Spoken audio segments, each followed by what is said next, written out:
Hey, what up, y'all? Today we're going to be talking about Black Phone, starring Ethan Hawke.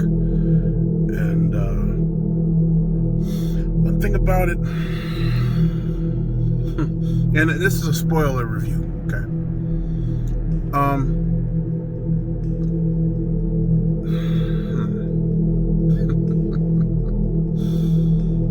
The vision, I understood the concept of what they were trying to do with it.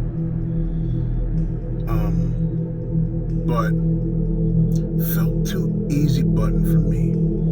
Felt too unlimited phone a friend. You know what I mean? Like, it's just, oh, since this happened to me, I can give this person an advantage since this happened to me kind of vibes.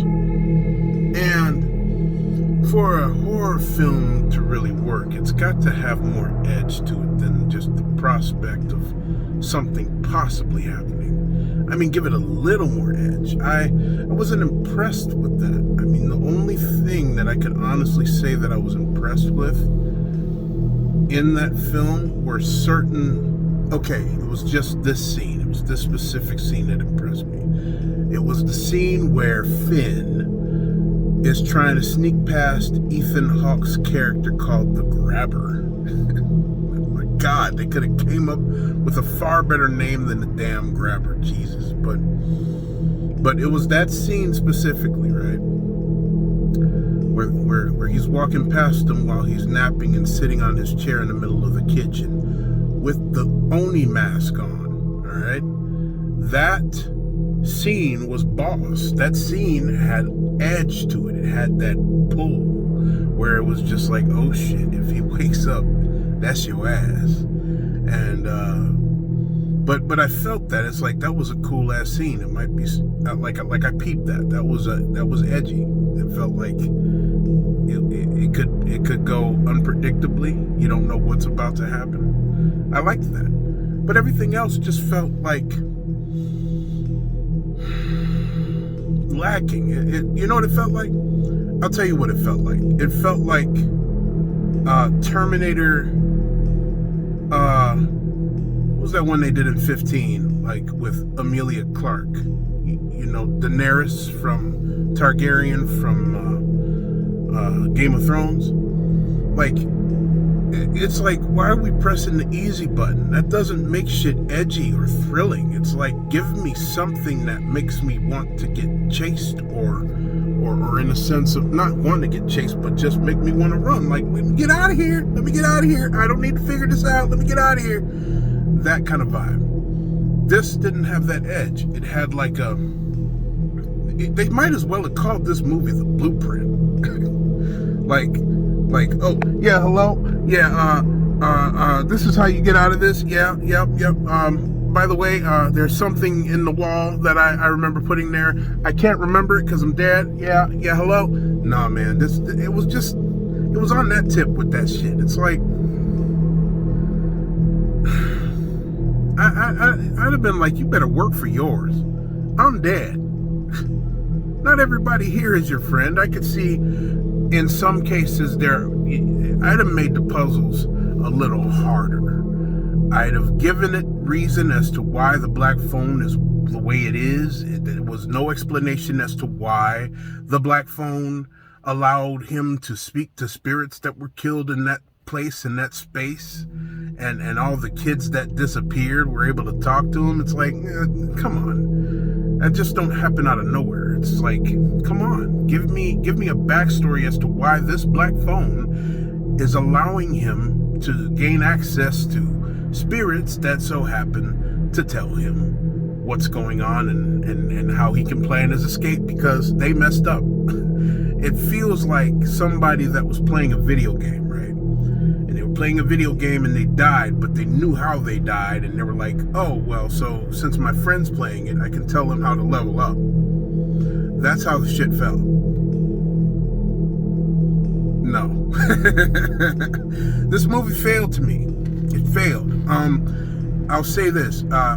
It kept me engaged enough to where, because I'll tell you why it kept me engaged. It kept me engaged all the way to the end of the movie. Those actors, the kids, the brother and the sister, very good actors. Very good actors, okay? And the thing is, I have to say this because I saw a scene with their dad, okay?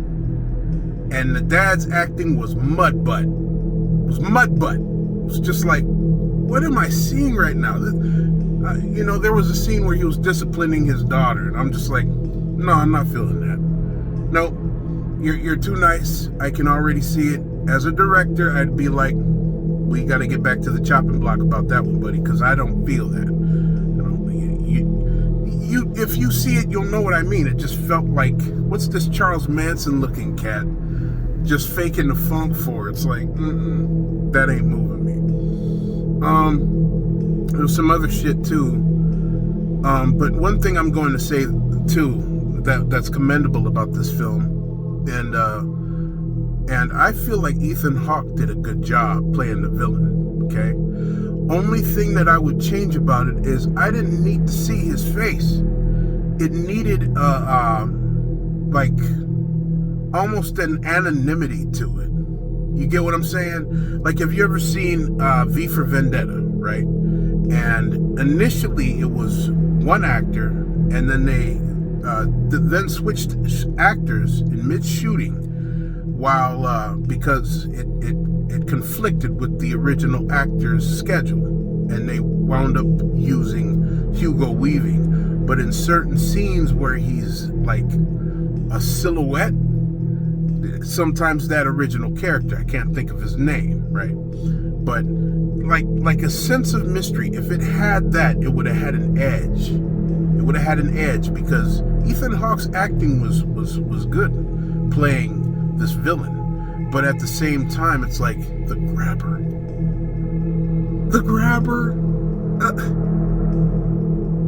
Yeah, y'all needed to go back to the chopping block about that one. Like, come on, the grabber. I mean, come on, at least Black Balloon, some shit, because the grabber, that just fucking sucks. But anyway, yeah, so, all in all, the movie hooked me enough, and watch out for those young actors. The one that played Finn reminded me of a young Seth Rogen. And the sister was a boss ass actress too. Like, I was just like, I was feeling her. I felt her sadness. I felt her pain. It's like, these kids got mega talent, man. So they at least know the fold, as to who has talent and whatnot. And this is a Blumhouse production. And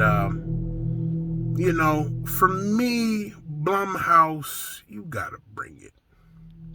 That's a horror production. You gotta bring it. You gotta scare me. You gotta thrill me. You gotta do all that shit. This movie didn't do it. This movie was like, easy button, ring, ring, ring. Yeah, hello. Don't go upstairs. Because if you do go upstairs, he's going to beat you to death. And even if you ask for mercy, he won't stop. Like, come on, man. Like, no, hell no. You're gonna have some challenges on the other line. You're gonna have some envious motherfuckers that are on the other line because you still have life. And so you got to figure out. You got to play it with a grain of salt. Like, learn your lesson from certain shit, and then just play it like by ear. Like, should I really be listening to this voice on the other side of this phone? Is this actually the person that I should be listening to? None of that was played. There was no kind of edge to that, because everybody just so happened to be on the side. There was one punk rocker cat that was good with the arcade and shit in a laundry or a grocery store or whatever. That was the only resistance that he got. And it's just like, even though he was helping him, lame. The concept failed, but it was a good idea. It just needed more twists, more turns, more edge. Because I know horror, when horror lingers, horror is uncertainty, horror is not no damn easy button. Horror is like, am I getting out of here? Or I don't know. 50-50 chance. 75-20. Get what I'm saying? Anyway, that's my 2 cents about Black Phone. Ethan Hawke should be commended about this because that was the only grown actor that brought it. It was the only grown actor that brought it. Everybody else were the kids, and everyone else was just like, well, all right, I won't shit on everybody else, but the one that played the dad, god damn, man. I mean, for Christ's sake, if my acting, if I acted like that in the film, I would need somebody to tell me, and I'd be okay with it. It's like telling somebody they have bad breath. Yo, bruh, you got bad breath. I do? Oh shit, thanks, man. I really appreciate that. Let me brush my teeth and then put a couple mint in. You feel what I'm saying? Like, Christ, give the brother, some kind of sense to like why that does not work. Anyway, that's my 2 cents. This was Rellish Pictures. Peace out, and I'll catch you later.